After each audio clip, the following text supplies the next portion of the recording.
All right, Andrew, welcome to the podcast. Yeah. This is your first ever podcast, you said. First podcast. I love it. Guest number 8 on the Inspired Move podcast. Let's go. Welcome. Yeah. Happy to be here. Good. I'm glad to hear it. You you bring some unusual, not unusual, but unique perspective to Inspired Athletx, because you've kind of you're the only person that's come full circle from being an athlete here, training here, and then coming back and actually being a clinician here, which is cool. Yeah. Very. N of 1. First one. Yep. Yeah. Hopefully get a few more. Yeah, exactly. Yeah. I think we will, actually. We've got a couple in PT school right now, actually, that I think might come back around. We'll see. Which is kind of fun. So tell me a little bit more about that. Like, let's talk through kind of your training process when playing at the U of M, kind of your whole story. Like, let's start from before that, actually. Owatonna High School. Yeah. Take us back to Owatonna High School. Oh, yeah. Grew up in Owatonna. Played 3 sports throughout my whole high school career: football, basketball, threw the shot and disc for track and field too. Was lucky enough to get an opportunity to play football at the University of Minnesota. Was a defensive end, little smaller than at the time, put on some weight and moved to D-tackle, and played 4 years there. Was a captain my senior year, and then was fortunate enough to have an opportunity to train afterwards for some professional football, and that's how I kind of found Inspired Athletx and came in and kind of fell in love with everything that they had going on here. Great people, great training, just as top-notch as it can get, and didn't stick anywhere in the NFL, unfortunately, but played in some other leagues that were going on at the time. You were a little bit of a casualty of the COVID pandemic situation. I was. Yeah, yes. roster sizes cut down, leagues were coming and going, and Yep. Yeah, I still remember that I was going to come and watch one of your games because you were going to play against James Fisher. Remember him? Yeah. Oh, yeah. You guys had a game scheduled out in San Diego. I still remember that, and I scheduled a trip to go out there and see you, and like a week before that game, they just announced, the league's canceled. Yeah, I think I remember texting you because you were planning on coming out and meeting up, and I'm like, you might want to cancel that flight if you still can. That was a wild deal. How did that go? Wasn't it a weird scenario for you too, like how they notified you and stuff? I mean, I remember hearing about one team that just like their stuff was like outside their hotel, and they were like, see you later. Yeah. Just get out of here. Yeah, no, we didn't have anything like that, fortunately, with our team, but we played a game that Sunday. We had Mondays off, so we came back on Tuesday. Yeah. We're meeting and stuff, getting all together, getting ready for practice, and our head coach calls us up, and guys are kind of looking at Twitter and stuff too. There's just some stuff starting to come out where it's like, this was the AAF, the Alliance of American Football, spring league, and it's like Tom Pelissero and Adam Schefter were tweeting like, the AAF just folded, essentially declared bankruptcy. So we're seeing these tweets coming out, and we're like, are we practicing? Are we gonna get paid? Are we gonna like have a job after this? Like, am I gonna be able to go sleep in the hotel tonight? Can I get a flight home? Trying to figure out like just what's going on. So it was chaos for about 45 minutes. Like our coach, Mike Martz from the Rams, show on turf. He was our coach for the San Diego Fleet. So all-time legend, great guy. What was that like playing for him? Yeah, it was. That it was had to good. be cool. It was cool. I mean, offensive guy, so I didn't interact with him too much. Sure. Unless something was going bad defensively. But no, he was a great guy, great coach, great knowledge for the game. Awesome manager for like game time situations, play calling. Just it was cool. That's awesome. So he calls the league president and steps out of the team meeting, calls him, comes back in like 5 minutes later. He's like, and you can tell like he looked like he just got his like lunch money stolen. Dog got hit by a car. You could tell he was pretty not happy. Upset. Yeah. And he's like, guys, that's it. Yeah. They folded, declared bankruptcy, and I don't know what to tell you right now, but we'll figure it out and keep you guys updated. Yeah, just no warning. Just like that, just boom, you're done. Exactly. So did they pay for your flight home? They did. Okay. They did. That was nice at least. Yeah. So we had a few days in the hotel still, luckily. There were some other teams where it was like, I don't think they'd paid the hotel for a little bit. And I so heard that. literally those guys get back from their practice facility or practice for the day that ended up getting canceled, and all their stuff's just thrown out in the lobby from their rooms. Literally kicked out on the curb. Literally kicked out. Dang. Yeah. That's brutal. Yeah. Yeah. The pro athlete life isn't as glamorous as what it sometimes looks like, is it? It's not all, Yeah. not all what it's hyped up to be. No. And then you went to another league after that.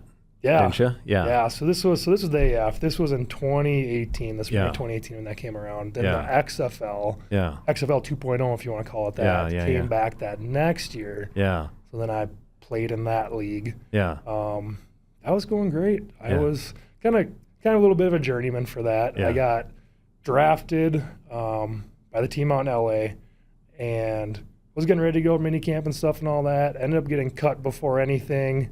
Actually got out there, put pads on, got signed by the team out of New York. Found out actually I was signed by the team from New York because they called me and they're like, "Oh yeah, we got to get you out here for mini camp. Like, where are you flying from?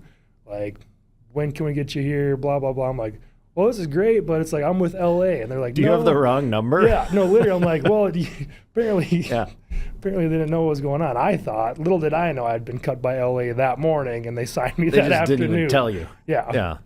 That's wild. It's some kind wires. of the Wild West with some of those deals. The communication channels aren't built out like they maybe should be. Exactly. Some of the more established leagues, but shit. So then you did go to New York. Yeah.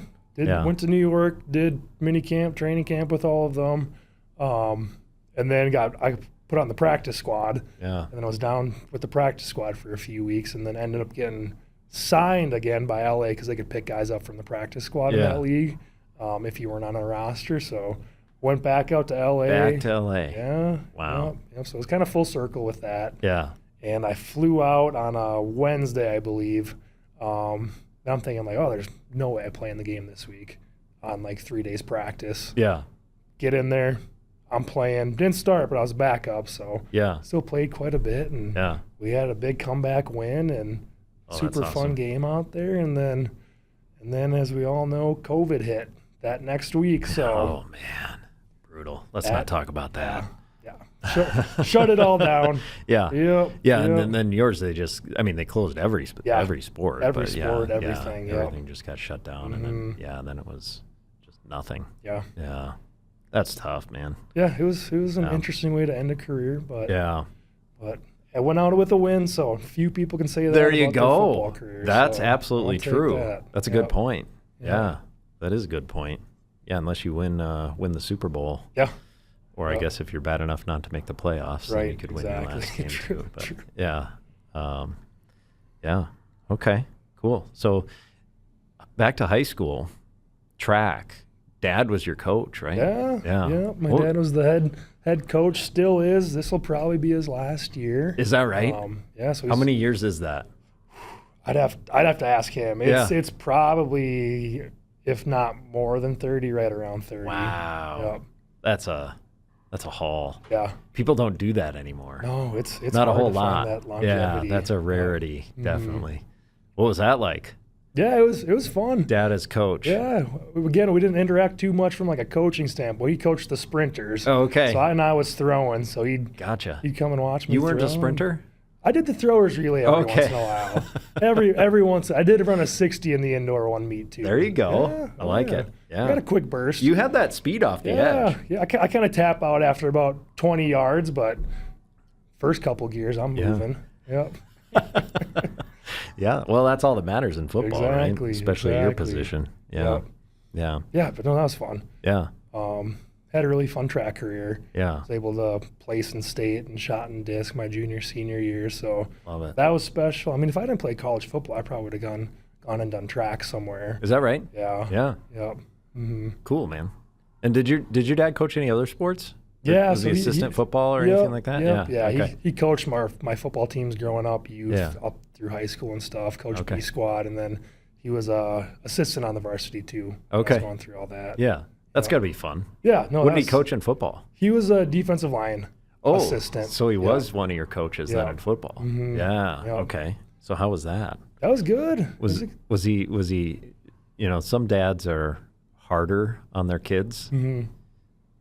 Some are like, play favorites a little bit. Oh, yeah. Where did that relationship fall? He kind of fell in the middle, I would say. Okay, So he was still the B squad head coach at the time. Yeah. So that's where a lot of his focus was on too. Would he help out with the defensive line drills, watching film, doing all that stuff too. So I wouldn't say he was super hard on me, more so just giving me pointers, tips, motivating me and stuff, and just kind of just being a presence where it's like, hey, I can bounce ideas off you. Yeah. Here's what I'm seeing. Here's what I think would work. What do you think? Yeah, sure. Yeah, so he was Switzerland. Fun. He was in the middle. Exactly. Yeah. I think that's one of those things where sometimes you see father-son coaches, they feel like they have to be a little bit extra hard on you because they don't want to come across like they're favoring you. So they go out of their way to show that I'm going to be critical of you too. Exactly. Maybe even more than some of the other guys. But it was nice. He wasn't in a role where he had to do that either too. If I messed up, there are 3 other guys right there ready to let me know before him. But yes. I think I've only met your dad one time. Yeah. When you guys were passing through, going on a fishing trip or something we were like going, that. I think up north to fish that one day. Yeah. That's fun. Yeah. So you're a little bit of an outdoorsman. Oh yeah. Yeah. Tell me about that. Oh yeah. Fishing, hunting, fishing. Get after all of it a little camping, bit. Yeah. Kind of just enjoy being out in nature. Yeah. I was a Boy Scout when I was growing up, so just... I did not know that. Yeah. Nice. Not an Eagle Scout, but I was close. Okay. Gotcha. My mom still gets upset that I didn't finish it out. Does she really? But, we live and we learn. Yeah, for sure. But yeah, I mean... What stopped you from finishing that? Just kind of ran out of time. Got really busy with sports through high school and stuff. There's one big project you got to do to kind of get that Eagle Scout. Yeah. And just... unfortunately, just ran out of time for it. Yeah. But too many other things going on. Exactly. Yeah. Exactly. Still an awesome experience, though. It's cool. But yeah, I mean, I grew up kind of fishing was kind of my main thing I started doing with my grandpa, my dad. Yeah. Go out, go fishing, go on the boat, ice fish too. Yeah. Did a lot of pheasant hunting too when I was younger. That's probably my first kind of hunting we got into. We had a couple black labs growing up too, so that's just super fun. Just watch the dogs go out, work, flush birds, bring them back to you. Yeah.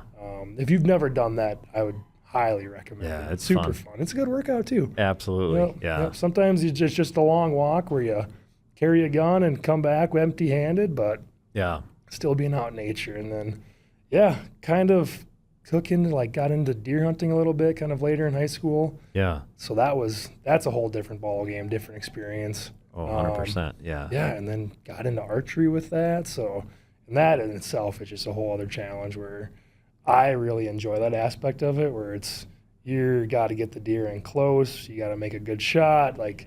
Everything needs to line up perfectly for things to come together with that. I've never done that. I'm going to have you teach me how to get into bow hunting. I'm really, really interested in that. I've heard it's really addicting, and it's a completely different experience. Yeah. It's a different ball game than using a rifle or even a shotgun or something like that. Yeah. It's more you're personal with the animals. Yeah. At that point. Feels more primal. Exactly. Yeah. Exactly. Yep. Get that ancestral instinct kicking in a little more. We like that. Yep. Yeah. That's cool. Yeah. But I mean, now I love to fish, love to ice fish. Looking forward to that. Making some ice this weekend. Yeah. So got a tournament coming up in middle of January. So ice fishing tournament? Yeah, I do that. Where's with that buddy. at? We'll be up on Mille Lacs Lake. Okay. Yeah, it's through a hometown family friend that puts it on.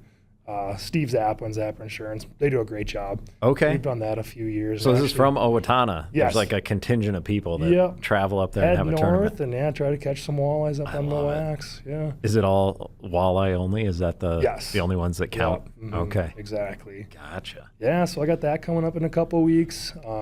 How are we feeling about that? Have you ever won that? We've won it twice. Me and my buddy Logan, he lives up there. Okay. So got I see. You got home field advantage. You got him up there scouting it out the whole time. He's pretty busy. We won't tell anybody. Exactly. But there's a couple guides up there the last time we did it. Okay. And so we've won it 2 out of the 3 times we've done it.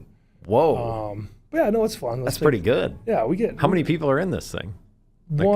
We had a couple years where it was a little smaller, 30 some people. couple teams. You're 2 for 3 out of 30 people? We got lucky. That's pretty lucky. good, dude. Yeah. We were grinding, though. It's a hard day. I'm smelling an investigation. But hey, we're not guides. We're not guides. No. That's good. My buddy Logan puts us on some fish up there when we go. Nice. Yeah, and then that's fun. Yeah. I got a buddy that's done a trip up there where it's like a multi-day thing where they rent like a cabin out on the ice. Essentially, you don't call it a cabin, but it's an ice house. Yeah. But it's huge, and it's like they're sleeping out there, fishing all day. Yeah, TV. I mean, it's like it's a whole setup out there. Got to try that sometime. I've never done that either. That's fun. Yeah. That's call that more ice drinking sometimes. Yeah. Once you get up there, we say. Yeah. For sure. That's the true Minnesota way right there. Exactly. Yeah. Right. That's some grumpy old men stuff. Get out there and just enjoy the cold weather and catch some fish and stay warm. And I love it. Yeah. Definitely a fun hobby. Expensive hobby though. If you're looking to save some money, don't take up ice fishing. Yeah, you do need some stuff for that. You need a shack, you need an auger, you need all that stuff. Yeah. That can add up. You can go on the cheap too, though. True, exactly. It depends on how sophisticated you want to get with it. There's ways to do it. Yeah. So with bow hunting, do you practice that a lot? Do you practice shooting? Yeah. Oh yeah. Yeah. It's something where it's a skill where you got to practice every year. It's a lot of muscle memory, muscle endurance, and just repetition. Yeah. Because I mean, if you move an inch when you're aiming like 40 yards away, it's gonna be like totally 2 feet miss. away. Yeah. Right. Yeah, so it's a lot of practice, a lot of consistency, a lot of precision. Exactly. Just being confident in your shot too. Yeah. Like you can make a clean shot. I mean, just for the animal too. You don't want to hit a deer bad. Where they're not just going injure quick. them and Yep. Mm-hmm. You know, it's funny you mentioned that. This is where all these stories collide and it comes full circles. When I was going on that trip to see your game that got canceled. Oh yeah. I stopped out and saw a guy who used to work with us that now works at the Olympic Training Center out there. Actually, now he's in Colorado, but he was out at the San Diego one at the time. Nice. And one of the groups of people he worked with were the archers. Oh, very so I went out there anyway because I had the trip already booked. And so I was like, well, California for a day, that can't hurt. Yeah, you know? in February, just go have fun. Yeah. Get out of the cold for a minute. And so I went down, kind of visited the Olympic Training Center down there and met a couple of one of the archers was actually from Minnesota. Oh, that's which cool. is really interesting. I can't remember his name, but they were in there shooting. They had this indoor practice center so they could be out of wind and stuff. And like 70 yards away, they've got no like magnification or anything like that. And he's like, hey, you want to hold this and just like line it up and look? And, I held this thing up, the target. I'm like, can't even see the bullseye You're from like, here. where's Like the center? how? Yeah, I'm like, I can see the target, but it's like, how do you line that up? And then they're putting these things, those Olympic guys. Oh, it's nuts. They're all like in a radius that big from 70 yards Yeah. away. I'm just like, holy smokes, That's dude. some skill. Yeah, it's unreal. So, yeah, interesting stuff. So how often do you practice then? I mean, it's a lot like during the summer, kind of getting prepared for the hunting season. Yeah, so I'm probably at least 2 to 3 times a week. Yeah. Putting probably 40 arrows downrange. Wow. Each time. Yeah. More at a lot of times. So, that's good. Yeah, a lot of summer, early fall. Yeah. And then kind of just like maintaining it like throughout the hunting season. Yeah. I'll probably go like once, maybe twice a week after that during hunting season just to keep things like greased up and smooth. Sharp, Exactly. Yeah. And you're doing that out at your farm, just out in the yard? Yep, just go in the yard. That's the beauty and of having the farm. Oh, man, that's awesome. Don't got to worry about That's the got to be neighbors. therapeutic. Yeah, exactly. It's got to be therapeutic, though. I hear guys that do that just like, it's just like a Zen experience. Like you're just out there, you're only focused on that. And it's like everything else just kind of disappears 100%. and you're just like locked in. Yeah. Just one of those like satisfying like tasks you can do where it's like, all right, I got this arrow, I'm this far away, here's where I'm going to aim. Yeah. And then just adjust from there if it's not where you like it. And and there's all kinds of factors you have to play in, right? I mean, wind, distance, all that kind of stuff. Obstacles, there's all kinds of things. Yeah, there's all kinds of stuff you can do. Yeah. Some like the really hardcore guys get into like arrow weight, all kinds of stuff, like fletching patterns. Like, oh, yeah. Have you seen, do you follow that guy, John Dudley? I don't think so. You follow him? No, oh, what's he do? He has that Instagram channel. I think it's called Knock On or something like that. Okay. And sure, I've seen him. He's from Iowa. Oh. So he's right down in Iowa. He's huge. Like he's the guy that like takes Joe Rogan and Jocko and these guys out on these hunting trips. Like he's just Very a cool. archery guru that he blew up this whole thing. Yeah. And right in Iowa. No way. That's It's cool. super cool. Yeah. Seems like a cool guy. I follow him on Instagram. He's just interesting to kind of keep track of. For sure. He talks a lot about that. Yeah. All that kind of stuff. He gets, I mean. There's so much science. He's like on involved. level 20 of nerding out on that stuff. And it's cool though. I mean, it's cool to kind of like, it's like, a race car or something. Like you're tinkering with all the little details of how to make it just a little bit better, a little bit more steady. And, there's all the different releases and the different, all the, I can't speak intelligently about it because I haven't done it, but it's just interesting to me, like all the stuff that goes into that. Yeah, you can get, like you said, into it as far as you want. Like technology, science, technique, all kinds of things. Yeah. Or you can just go buy a bow and just shoot and get consistent and you're good to go. True. True. Yeah, you got to start somewhere. Exactly. But it's come a long way from the old wooden. Oh yeah. What do you call those? Like a recurve bow. Yeah, recurve. Yeah. Yeah, that I couldn't imagine that. No sights, no anything. There's some guys that are like. Those are the hardcore guys. Yeah, there's some guys that still use those to hunt, right? I mean, just because they're like, that's archery in its purest form. You have to. Yeah. That's cool. Yeah, those guys are hardcore. Yeah. I haven't done that. Maybe at some point, but yeah, definitely. I'm sticking with the compounds for now. Yeah, for sure. That makes it a little easier. Use a little technology on your side. Yes. Yeah, that's cool. All right. Any other hobbies we should know about? Yeah. Love working out. Yeah. Kind of comes with the territory as a PT and sports performance coach. So you do. You just recently finished Squatober. Yeah. That was pretty legit. Yeah, that was hard. Yeah. That was hard. It was fun though. I enjoyed it. Yeah. Kind of my first time doing it. Got every workout done. So that was my main goal. Just get through it.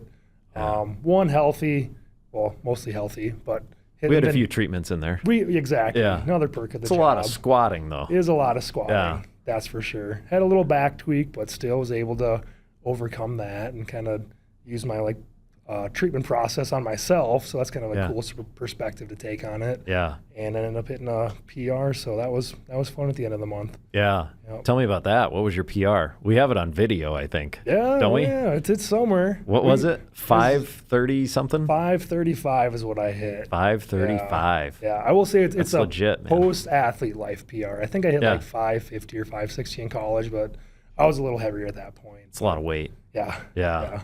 That's pretty impressive, though, because you're, 5 years removed from playing now? 6 years? Well, 6 years about. Yeah. 2020, so 5 years. Yeah, 5 years removed from playing, and you're still, you've maintained your strength, essentially, from your peak. Yep. That's impressive, man.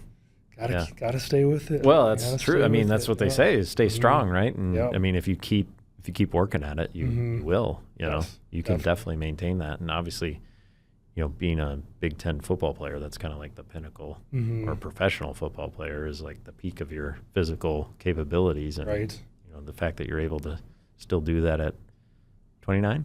29. 30 next week. 30 next week. Oh boy, we got the big one coming up. Oh, we got to do something for this. Okay. Yeah, that's fun. Oh yeah. Yeah, that's impressive though, man. That's good. You're going to make it into the third decade squatting over 500. That puts you in a pretty elite group. That's the goal. Yeah. That's the goal. I like that. Just try to do at least once a year from here on out. We'll see how it goes. Yep. Yeah. Throwing up 535. Yeah. I'm not in that category. We'll get you there. Yeah, we'll get you there. Sometime. I got to get back in the 300s first. Oh, yeah. I haven't actually squatted in quite a while, like heavy squatted. Yeah. Squatted just for working out, but I haven't gone for it for a while. It was about 8 months ago we did a little test with you. I think it was a 5-rep max or something. Bad. Yeah. Well, I think I was still coming off that back injury. Yeah. You were 200 something. You had at least 2 plates on. Yeah, that's kid weight though. It's a starting point. It's not bad. It's not bad. Yeah. I like to think I could do more than that, but we'll get it back. Yes. We'll get it back. We'll go on a mission. 2026 will be Let's go. Get Grant back to a 400-pound squat. Yes. Yeah. I think we can do it. Yeah. That's definitely doable. Oh, yeah. Yeah. You mentioned, though, being injured and kind of treating yourself. I've found that, I mean, obviously I've got a few more years under my belt to be injured and treat myself. But I found that to be interesting. Like I've discovered, sometimes you don't really know how to deal with something until you've experienced it yourself. You know what I mean? And then I've had some of these, not major injuries, but just things that I've seen clients for that I'm like, that's what this feels like. And then I figure out, through treating myself, like some new or different ways, or maybe some just ways of like tweaking certain things to make it more effective. Yeah. Did you find any of that with? Yeah. Okay. Yeah. So I kind of treat myself as like an experiment a little bit when I get injured like that. I kind of just try and like different like styles of like exercise or movements or like different like loading patterns. This kind of, long story short, kind of tweaked my back deadlifting during Squatober. Kind of think it's like an SI joint situation. Yeah. So I did just a lot of like foam rolling stuff on myself, some activation stuff. Actually did a lot of rotation work, a lot of core work, cables, body weight. So that was not something I prescribe a lot with like my patients, or I haven't, but now it's something I'm starting to build in a little more too. With similar presentations that I see. And a lot of it was just finding ways I could still squat. But I still had to do the squat workouts. It's Squatober, Right. Can't just not squat. Can't lay off that. Exactly. So finding. But you were also hitting heavy deadlifts at the same time. Exactly. Yeah. Exactly. So I think looking back, like there was a week there where I went from squatting like mid 400s for like 3 or 4 reps for a set or something, to that next week I couldn't have more than 200 pounds on my back. Wow. Squatting it. So I was able to still do like lighter weight for me, like 185 for reps, pretty pain-free. So that's just what I hammered. I just repped it, found my entry point, and just went to town with it. So kind of built that pattern back up, worked on a lot of stability, some hip mobility stuff too. That's awesome. And then later, like 3 days later, I was back to like 400 pounds. That's amazing. And feeling like pretty good with it. It wasn't perfect, but I was able to do it. And then the next week is when I hit that PR. Yeah. So I was 535. You're 2 weeks away. That. So 2 weeks before, that's a good story. Yeah. 2 weeks before to your PR at 535, you were reduced to like 225. Squatting to something. Yeah. Squatting my weight. Yeah. That's impressive, man. And you went all the way from that in 2 weeks back to. Yeah. I think that's such an important concept too, is like when people get injured. I mean, a lot of people don't know what to do, right? No, exactly. But it's like, but then it's like, I think a lot of people fall into the trap of like, well, I have to quit, just stop everything. Yeah, exactly. And it's like, well, I hurt my back squatting, so I can't squat now, and I can't, and it's like, no, you just need to, like you did, just modify a little bit. Yes. And sometimes it's helpful to have a hand in that, from someone that's like a physical therapist. Exactly. That knows how to load, knows what to look for, what to cue, and just how to like guide you through that process. Exactly. Yes. And then, they can help you guide through that. And then, if you do that, you can progress pretty quickly. Yeah. Back, as you proved. Exactly. Back to, at least your baseline and maybe above that. Right. And I think that's an important thing to consider too, is like, I think we actually made a blog post about that one time. You maybe even wrote it. I think so. You did. Maybe a year or two ago. About just like, baseline is where you got injured. Yes. So let's not just get back to that. Like, let's take you past that, and take the next step so that doesn't happen again. Exactly. And I think that's one of the things that we do well, I think, and that's unique about what we do is like, we're not just like, okay, you can do a squat without pain again, out the door you go. Yeah, you're good. Check the box. We're going to do something to advance where you're at, and help you take that next step so that you, A, don't get injured again, and B, also improve your performance. Exactly. Because, I mean, ultimately that, high-level performance, strength, cardiovascular fitness, those are the things that prevent, functioning well in those areas, are things that now we have pretty good science to show that prevent some of the major chronic illnesses that people suffer from. Yep. And so maintaining that capability is huge. Yes. Yes. That's awesome. Yep. Yeah, and I found it is just finding like what your goal is too. Like for me, my goal is to continue to squat because I'm in this workout challenge doing Squatober. So I'm like, let's find a way I can squat, whether it's lighter weight, less range of motion, just finding ways where I can just keep that pattern going. And a lot of times, like people get hurt, like, oh, I hurt my back deadlifting, for example. I'm going to be done deadlifting. Or I hurt my back squatting. I'm going to be done squatting. Yeah. Sometimes you got to lean back into that exercise to then improve and get to a better point than where you were before. Yep. So I think that's another just a good example of that. Absolutely. Yeah. And a lot of times it's just do it in a better way. Yes. You know, exactly. maybe you were doing it in a way that wasn't as efficient as it could be, and that's why you got hurt. Exactly. You know? It's like one of my favorite, I've heard a lot, so many times now over the years, like, you know, people with back pain in particular, they go see a physician. No knock on physicians out there. Yep. You can put the disclaimer on that. Yeah. But a common theme that I hear is what you just alluded to is that they tell them, well, just stop squatting. Don't squat. Yeah. And I've told all these clients of mine that have told me that, I'm like, I'd love to be with you in the room right then and just say, hey, doc, sit down in that chair over there without squatting. Yeah, and then stand back up. Yeah. What'd you do? Or get in your car without squatting. Yeah. Or like deadlift. You can't. Well, you can do it, but it looks awfully awkward. What people don't realize is you squat all day long. Yeah. It's one of the most functional movements we perform. Every day you're probably doing, I don't know what the numbers are, but it's a lot of squats. Oh, yeah. You know, and so it's something you have to be able to do. You can't just say, don't squat ever. Yeah.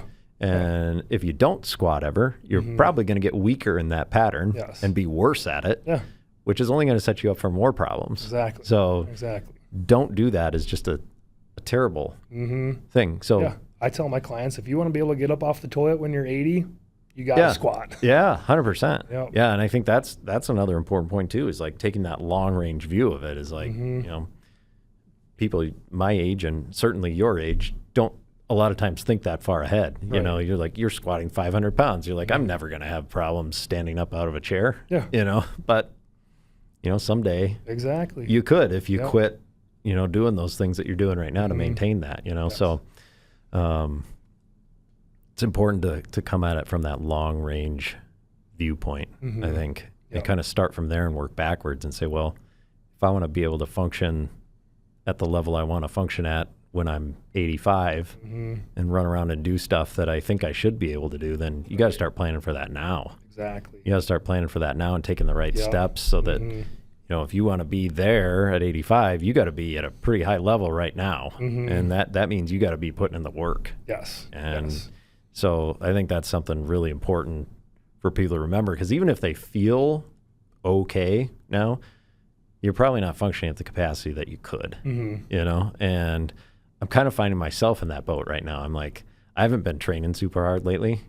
I'll admit it publicly. And I need to get back on that wagon, you know, because I'm starting to feel like, okay, I'm not as strong as what I should be right now. And I don't feel bad. Like, I feel fine. I'm moving well, like not hurt. Exactly. I'm doing okay, but like capacity wise, I'm not where I should be. And you know, what's the effect of that going to be 40 years from now?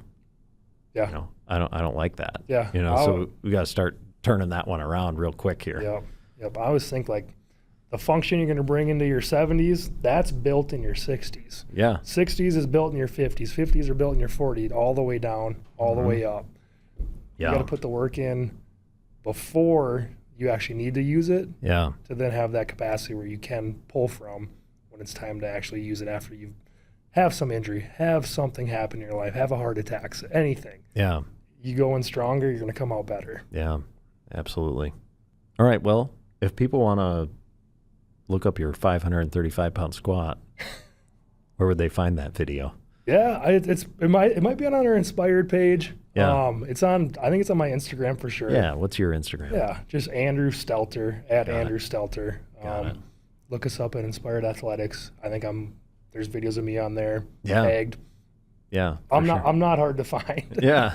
Yep. That's true. Yeah. I'm easy to find. That's a good one. Well, thank you, man. This was awesome. Good to touch base with you here and talk through some of those things. I learned some new things about you today. That's pretty sweet. This is great. It's always good to know. Thanks for having me on. Yeah, you bet. You got to teach me how to bow hunt now. Yeah. Let's go to Shields and we'll get you set up. Get me set up. Is Shields the place to do it? All right. They do a good job there. They are a good place. Yeah. No, we don't have any sponsorship from them. Maybe we should. There we go. Let's set it up. All right, man. Yeah, we should wrap up there. Yeah. All right. Awesome. Thank you. Cool. You bet. Bye, everybody. See ya.